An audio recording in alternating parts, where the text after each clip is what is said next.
Assalamualaikum warahmatullahi wabarakatuh. Perkenalkan, saya Deis Reni, salah seorang mahasiswa Magister Pendidikan Kimia Universitas Jambi dengan nomor NIM P2A822006. Saya akan membahas mengenai flavonoid. Jadi, flavonoid adalah senyawa metabolit sekunder yang terdapat pada tanaman hijau kecuali alga. Senyawa ini biasanya terdapat pada semua bagian tumbuhan, termasuk ke dalamnya ada akar, ada daun, ada bunga, ada mahkota, sari, ada nektar, ada biji, dan yang lain-lain.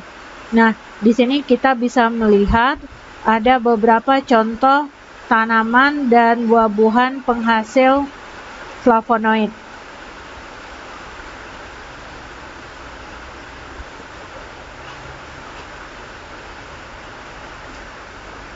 Nah, flavonoid itu merupakan senyawa fenol terbanyak di alam, di mana dia tersusun atas 15 atom karbon dengan 2 cincin aromaterapi yang membentuk susunan C6, C3, C6.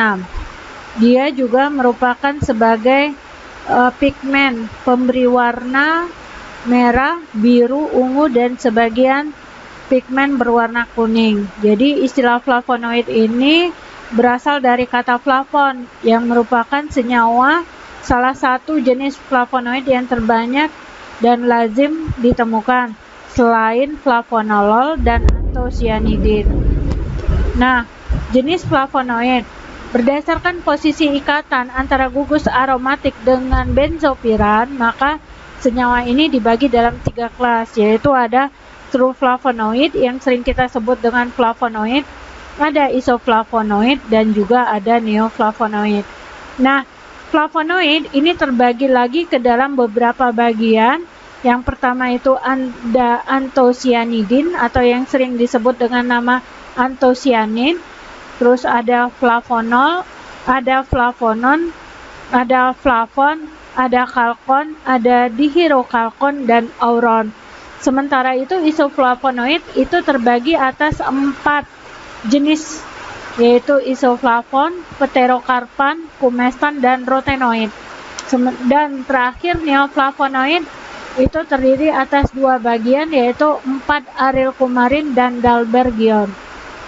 Nah, apa yang membedakannya? Yang pertama itu flavonoid. Jadi flavonoid itu posisinya ikatannya itu dia dalam struktur 1,3 di aryl propana.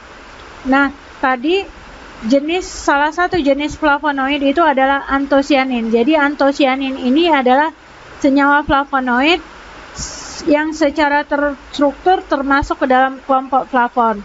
Nah, glikosida antosianidin ini dikenal sebagai nama antosianin. Dan antosianin ini kebanyakan merupakan pigmen warna bunga merah dan biru. Bagian dari gula dari glukosida itu disebut suatu antosianidin dan merupakan suatu tipe garam favilion. Karena sifatnya sebagai pigmen, maka antosianin ini bisa kita gunakan sebagai salah satu indikator asam basa yang ada dalam lingkungan. Yang kedua, jenis dari flavonoid itu adalah flavonol. Jadi flavonol ini biasanya itu terdapat pada tanaman yang tinggi dan dalam bentuk yang terhidroksilasi. Jadi flavonol alami yang paling sederhana itu adalah galangin dengan struktur 3,57 trihidroksiflavon. Sedangkan yang paling rumit itu disebut hibesetin dengan struktur 3,578 3 aksen, 4 aksen, 5 aksen heptahidroksiflavon. Dan juga ada auron. Nah, auron itu merupakan pigmen berwarna kuning yang terdapat pada bunga tertentu dan bryophyta. Jadi auron ditandai dengan adanya struktur 2-benzilidenecumaranon. Nah, jenis flavonoid yang kedua tadi ada yang namanya isoflavonoid. Isoflavonoid sendiri itu memiliki struktur 1,2 di aryl propana. Nah, di mana isoflavon merupakan golongan flavonoid yang jumlahnya sangat sedikit dan sukar dicirikan karena reaksinya tidak khas dengan reaksi manapun. Isoflavon itu disintesa secara alami oleh tumbuh-tumbuhan dan senyawa asam amino aromatik fenilalanin atau tirosin.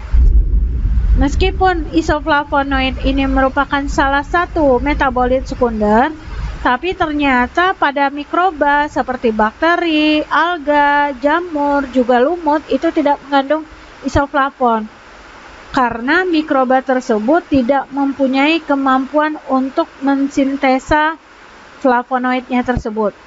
Terus, senyawa isoflavon yang telah berhasil dan identifikasi struktur kimianya juga diketahui fungsi biologisnya, yaitu isoflavon, rotenoid, dan kumestan, serta telah dapat dimanfaatkan sebagai obat-obatan.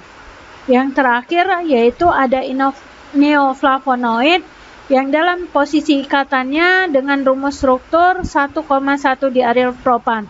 Tidak banyak informasi mengenai neoflavonoid, yang jelas neoflavonoid ini terdiri atas dua jenis, yaitu 4-aryl kumarin dan berbagai dalbergoin.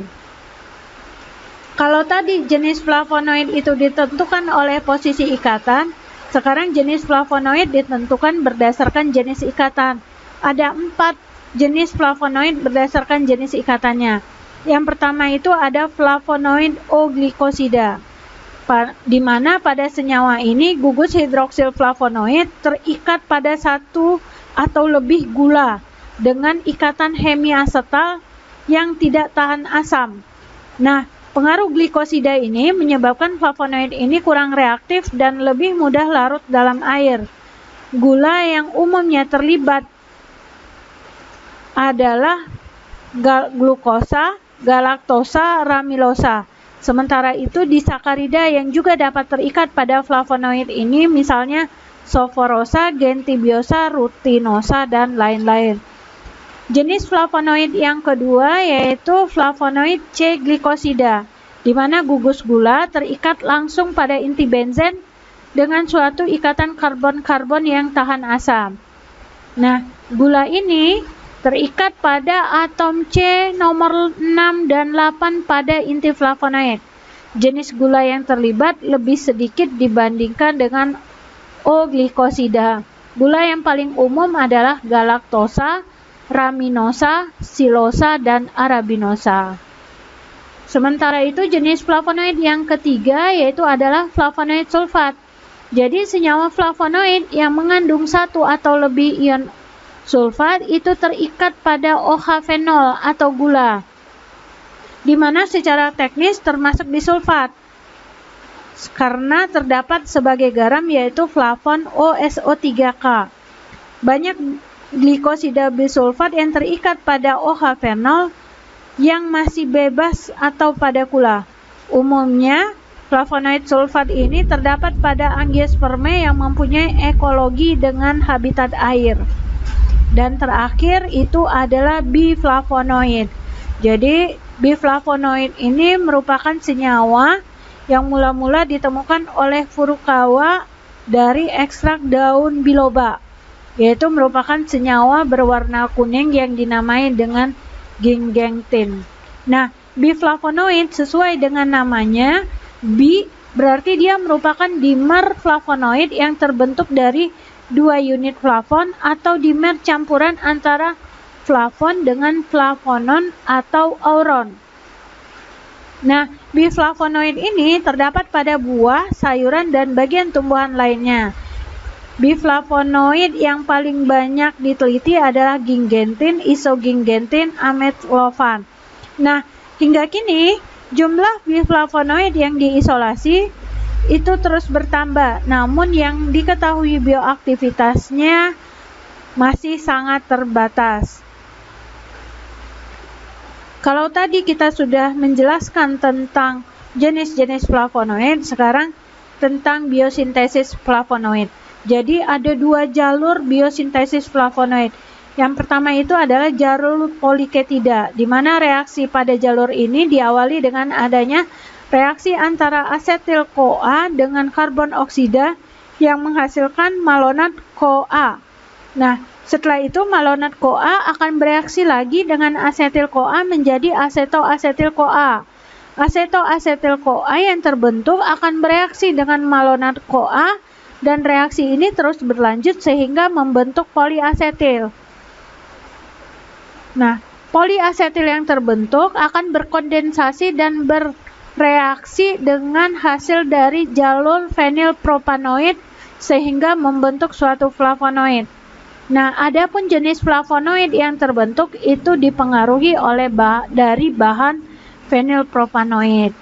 Biosintesis yang kedua yaitu jalur fenilpropanoid, di mana jalur ini merupakan bagian dari glikolisis, tapi tidak memperoleh asam pirufat, melainkan memperoleh asam sikimat.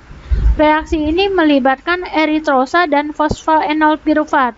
Jadi asam sikimat yang terbentuk akan ditransformasikan menjadi suatu asam amino, yaitu fenilalanin dan tirosin, di mana fenilalanin akan melepas NH3 dan membentuk asam sinamat, sedangkan tirosin akan membentuk senyawa turunan asam sinamat karena adanya substitusi pada gugus benzennya.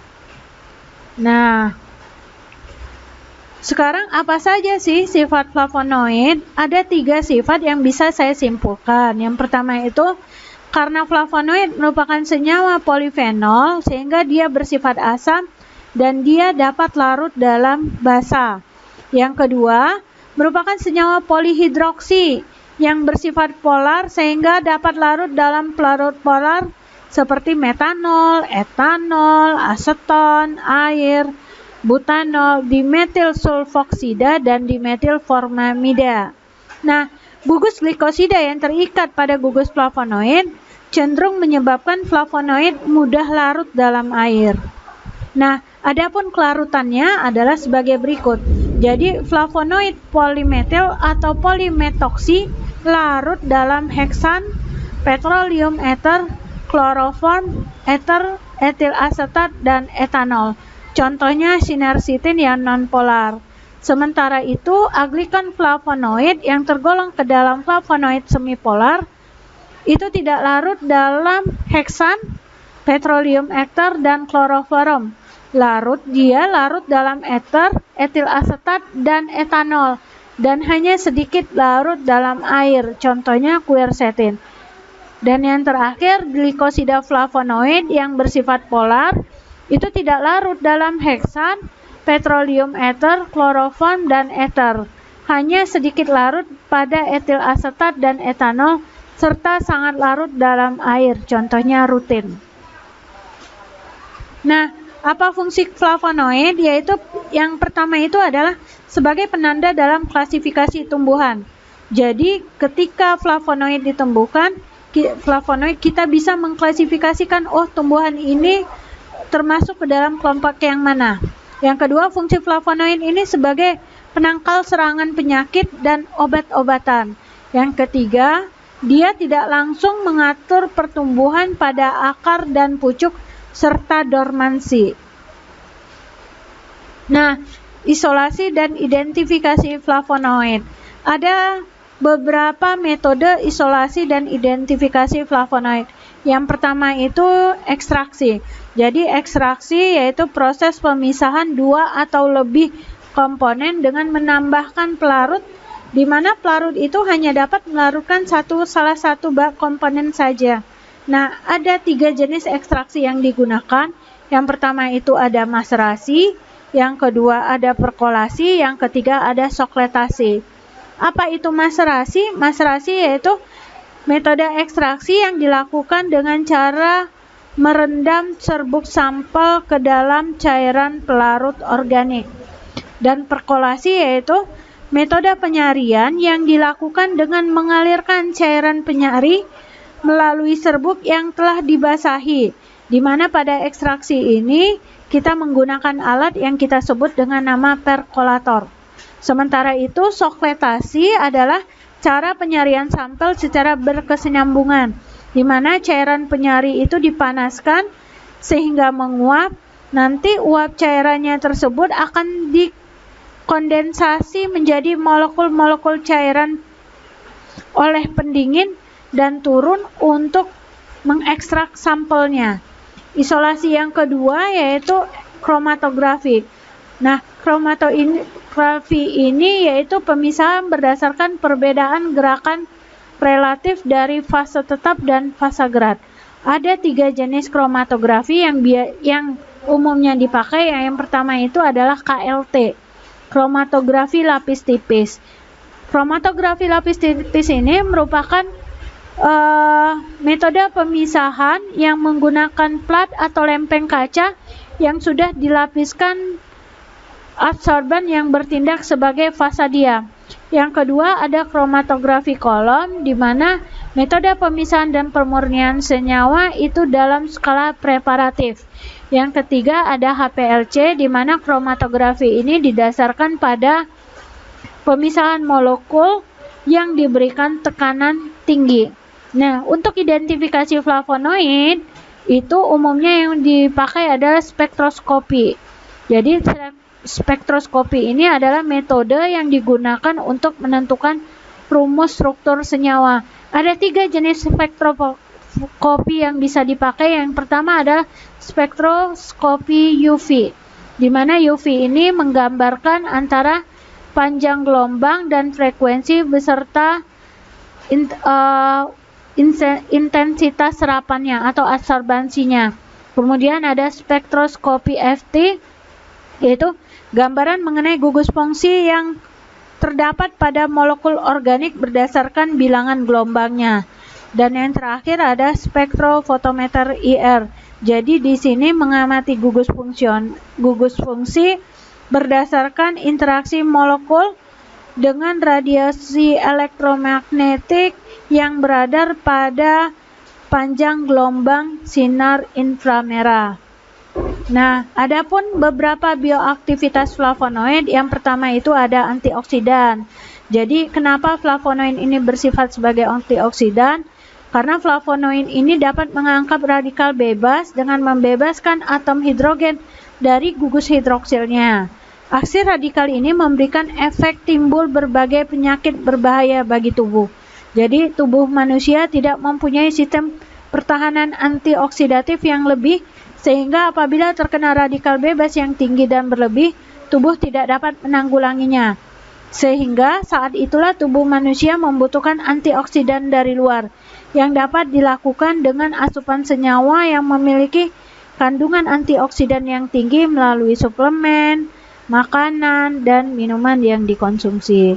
Yang kedua, flavonoid ini bertindak sebagai anti kanker. Jadi, flavonoid ini dapat menghambat tumbuhnya sel kanker itu sendiri, di mana dia bekerja sama tadinya sebagai antioksidan. Senyawa flavonoid ini dapat mencegah reaksi bergabungnya antara molekul karsinogen dengan DNA sel, sehingga mencegah kerusakan DNA sel. Disinilah komponen bioaktif flavonoid dapat mencegah terjadinya proses awal pembentukan sel kanker. Bahkan flavonoid ini juga dapat merangsang proses perbaikan DNA sel yang telah termutasi, sehingga sel menjadi normal kembali. Selain itu, dia juga dapat mencegah pembentukan pembuluh darah buatan sel kanker, sehingga sel kanker tidak dapat tumbuh menjadi besar karena saluran untuk pertumbuhannya terlambat.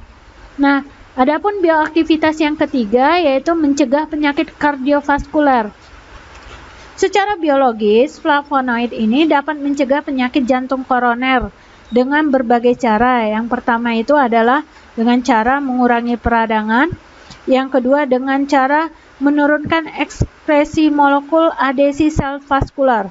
Yang ketiga, meningkatkan aktivitas oksida nitrat sintase endotel untuk menjaga relaksasi arteri, atau disebut juga dengan vasodilatasi. Yang keempat, penurunan agregasi platelet atau bekuan darah yang dapat menyumbat arteri koroner yang menyebabkan infark miokard atau stroke. Yang keempat, yaitu mencegah penyakit degenerasi saraf. Jadi, untuk kita yang mengasup flavonoid yang kaya akan flavonoid, telah ditemukan dapat mencegah kerusakan kognitif yang terkait dengan penuaan dan peradangan pada beberapa studi hewan. Jadi, peradangan, stres, dan transisi akumulasi logam tampaknya memainkan peran dalam berbagai penyakit neurodegeneratif, termasuk ke dalamnya penyakit Parkinson dan Alzheimer. Karena flavonoid memiliki antioksidan dan sifat pengikat logam, maka para ilmuwan sekarang sedang tertarik untuk melihat potensi neuroprotektif dari flavonoid. Yang kelima itu antivirus dan anti alergi. Jadi senyawa flavonoid ini berpotensi untuk menyembuhkan penyakit demam yang disebabkan oleh rhinovirus, yaitu dengan cara pemberian intravena dan juga terhadap penyakit hepatitis. Yang terakhir, aktivitas dari flavonoid ini adalah anti kolesterol.